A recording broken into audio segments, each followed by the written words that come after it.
Okay, starting where we left off, we're continuing with the face of the mountain goat. I'm going in with a somewhat larger brush. This is a Silver Grand Prix flat bristle brush, a number 4 size. It's probably a little bigger than what most artists would use for doing some of the detail work on the face. But if you notice, his face doesn't have a lot of detail in it except for the hair. You're seeing form, you're seeing just shadow areas, light areas, a little bit of the bone structure is implied.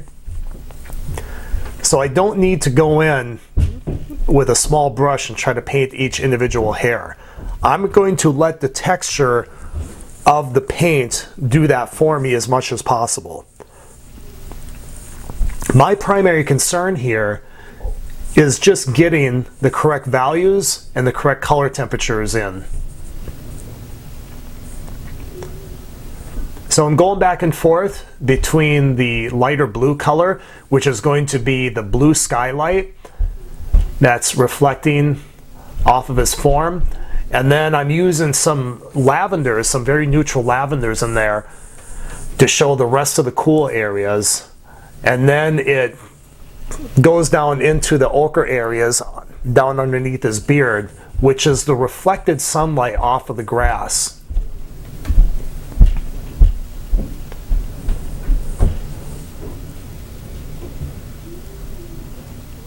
You can see how that texture there that I just put down does a nice job of implying the hair of the mountain goat. It's a very interesting way to imply detail without having to paint at all.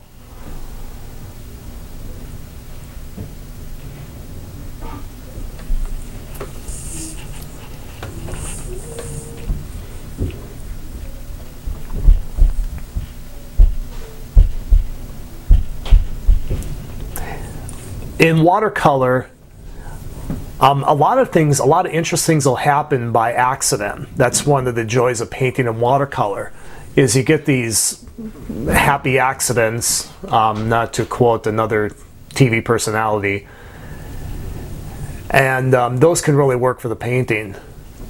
To get that in oil paint, one of the ways is just to use a thicker or a bigger brush and to just lay down the paint very lightly and see what happens. Okay, this blue, once again, is the blue skylight that's going to be picked up by this part of the mountain goat. As his form rolls into the shadow area, you're going to roll into the warmer ochre tones. That's the core area that's going to have a lot of intense color from the sunlight, and then it rolls into the cooler area of the shadow. But because this part of him is still facing upward, it's going to pick up quite a bit of blue skylight. You might not always see that in a photograph, but if you paint a lot from life, that experience is going to show you that adding that is going to really help. Now there, I'm scrubbing the paint in somewhat to blend it, but it's still with a very light hand.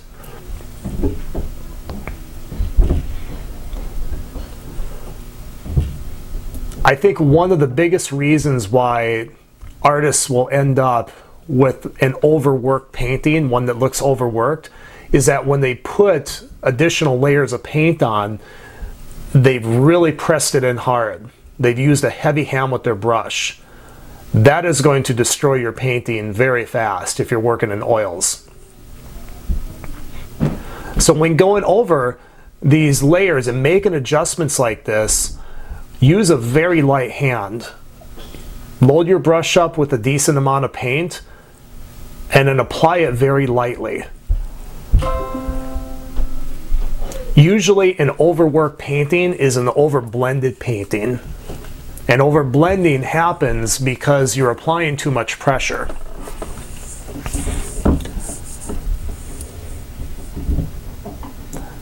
Just lay the color down, lay your paint stroke down, and then look at it. Is it too warm?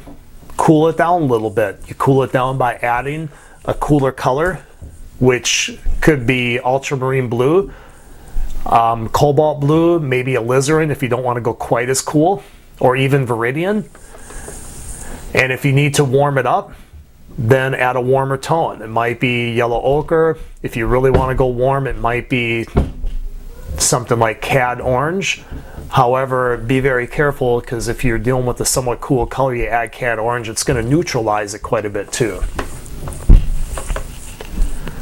And then also assess the value. You know, is it too light? Is it too dark? If it's really bad, scrape that stroke off and do it again. But the last thing you want to do is just try to rub it in and rub it into the canvas and hope that it might turn out correctly. I can pretty much guarantee you that it won't. Use a light hand, and if you're laying it down wrong, scrape it off and do it again. It requires quite a bit of patience to do that, but you're going to end up with a much better painting.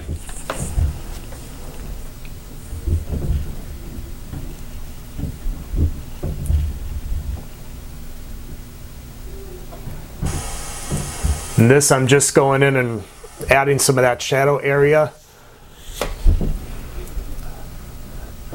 It's kind of a warm lavender tone. I get that by mixing white, alizarin crimson, and probably some Viridian and maybe a little yellow ochre in there. It's hard to give exact color formulas. If anyone has a color formula, it might work for a fairly contrived painting, but it's not going to work in reality, because nature and light does not give you formulas.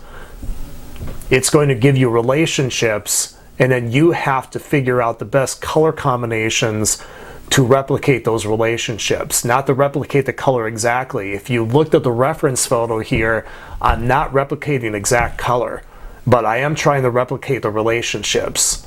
I can't replicate the exact color in this because I'm using a dark background, a dark cool background, whereas in the photo it's kind of a lighter warm background.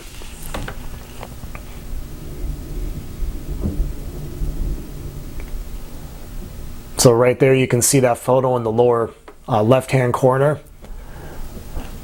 And you can see how the shadow side of the mountain goat is darker than the background.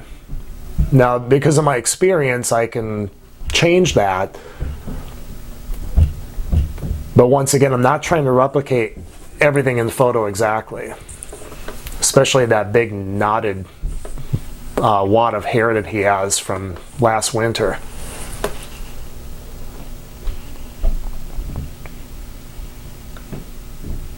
But the essential process is you're laying down a thin undercoat, and then you're going back over it and making adjustments with thicker paint, laying it down very lightly. If you have not watched the first video of this series, I highly encourage you to go back and watch it, because that's where I lay down the undercoat and I establish my values and colors to get those correct so that I can build thick paint on top of it with confidence.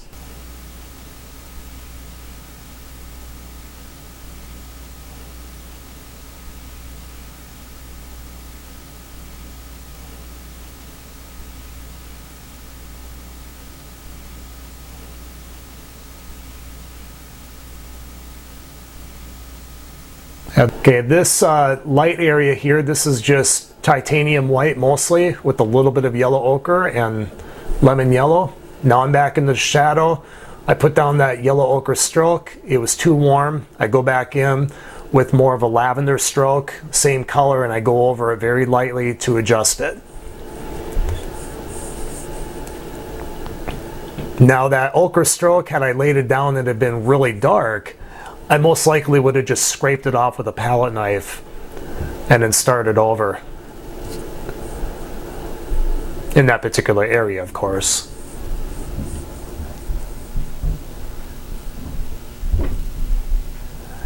This is just back and forth, warmer ochre tones, and then cooler, excuse me, lavender tones. Now I'm going back in with darker ochre tones here to define some of the form.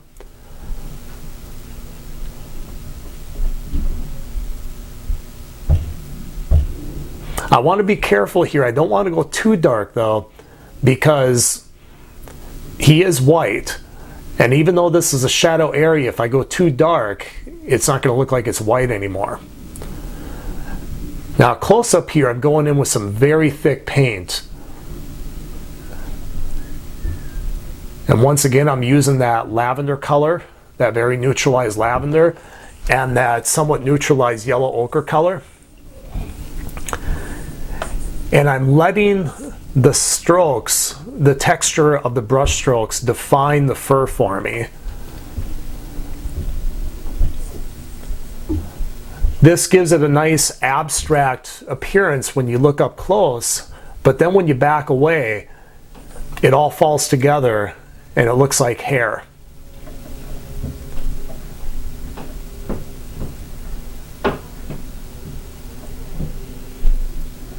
And I try to have the brush strokes go in the same direction that the hair is going.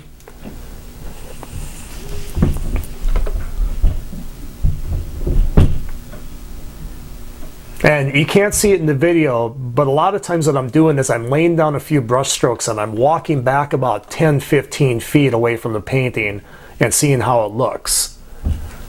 And then I walk back up and I make adjustments, because sometimes the strokes are too strong and I don't want that. Of course, I can't show that in this video, which is edited for the sake of time. But there is a lot of time between each brush stroke. A lot more time than what is implied here in the video.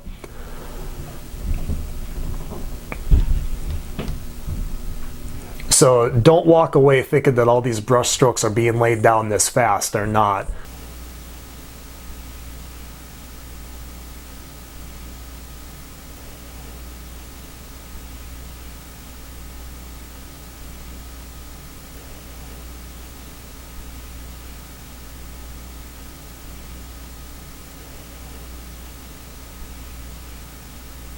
Primary rule when applying thicker paint, use a very light touch.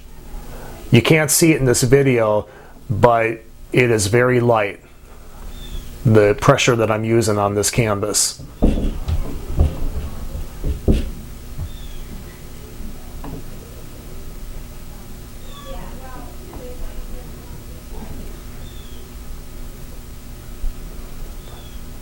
Okay, as we get closer to the shadow area, I'm getting more intense with my warms.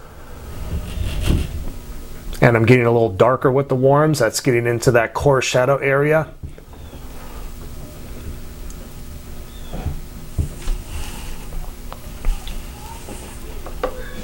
If you haven't subscribed yet, I highly encourage you to do so. Some of these concepts I'm describing to you might seem really foreign. Things like, you know, the core shadow area getting warmer as you roll over, you know, into the shadow area. I'm going to be posting videos describing these things in more detail. And these things are so important to know for getting realistic paintings.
See right there, I put down some strokes that are a little too dark.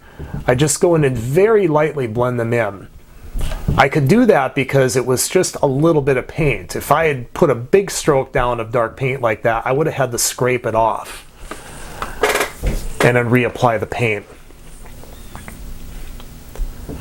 So back out here, once again, I'm going kind of the direction that I think the fur is going, using the thick paint to imply the texture of the fur.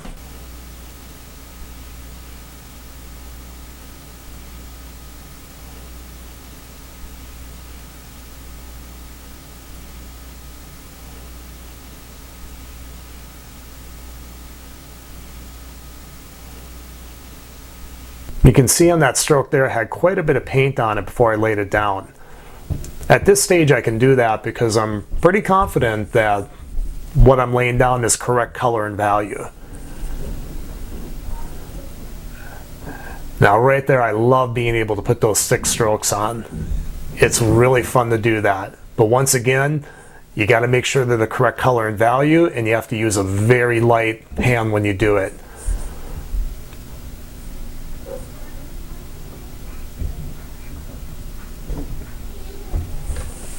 You can put paint on as thick as cake frosting as long as it's the right color and value.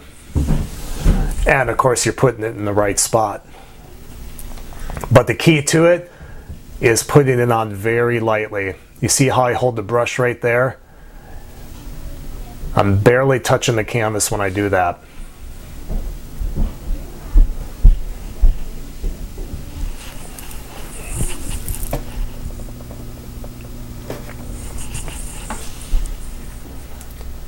Okay, going back in these cooler areas here, and then going back over it with some of the sunlit areas.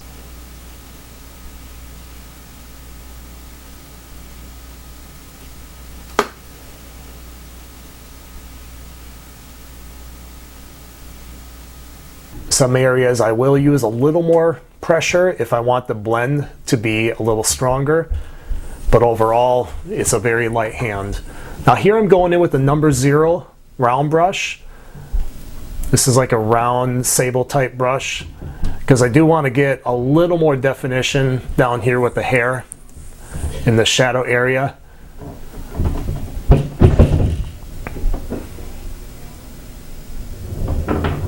But then what I'm going to do is I'm going to go back over it with a larger bristle brush, going back to that number 4 bristle brush, to kind of blend those.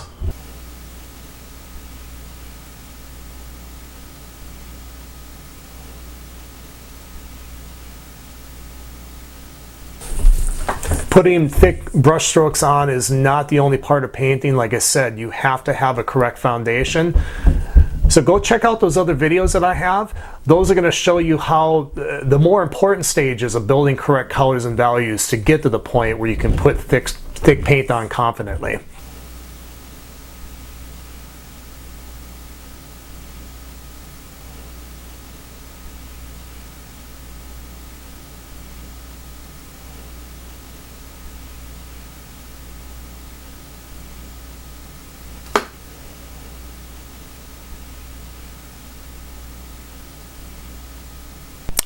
I encourage you to click the subscribe button below. It's totally free, and I'm going to be posting a lot more videos showing how not to make certain mistakes, different techniques that'll help you with your painting process, as well as different principles of painting that are going to help you become a much better artist.